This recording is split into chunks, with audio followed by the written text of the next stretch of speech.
Hello game fans, I'm Lord Elemental and today we're going to be taking a look at Alien Spidey from Enigma Software Productions. Now, Alien Spidey is a platformer which tells the story of Spidey, who has lost contact with his friend Virgie. Now, as a result, Spidey has headed to Earth in his spacecraft to find her, but upon entering the atmosphere, he crash lands on Earth.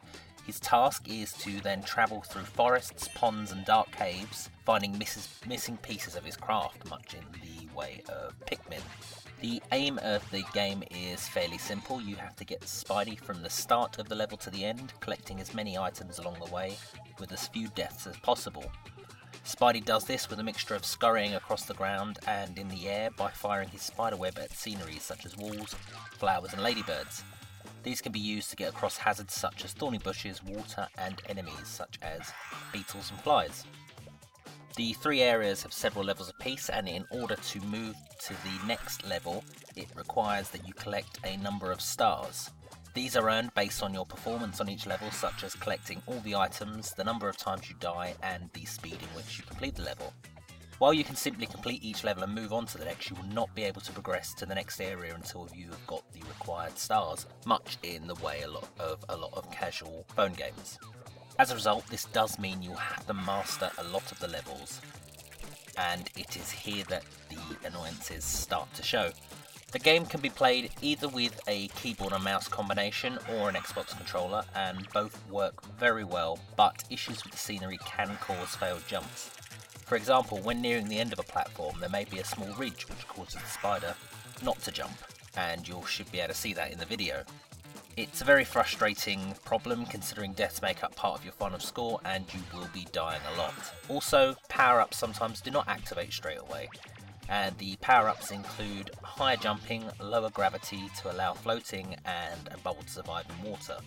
So when these fail, that can cause serious problems. Another issue I noticed a couple of times was on more open levels. For example, when making your way upwards through a level, you can reach a checkpoint far above and then fall down past it. This activates a previous checkpoint. Perhaps it's not a major issue, but when you need to use a special power, such as the super jump, and it's not respawned, the only option is to restart the level. Now that is a major problem. The graphics for the game aren't bad at all, and I really liked the animation quality. Some of the animations for Spidey are great and quite fun and fit really nicely with the cartoon aesthetic.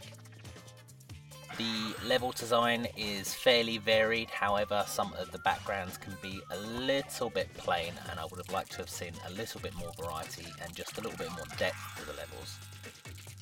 Also, the sounds for the game are quite good, however the music is incredibly repetitive.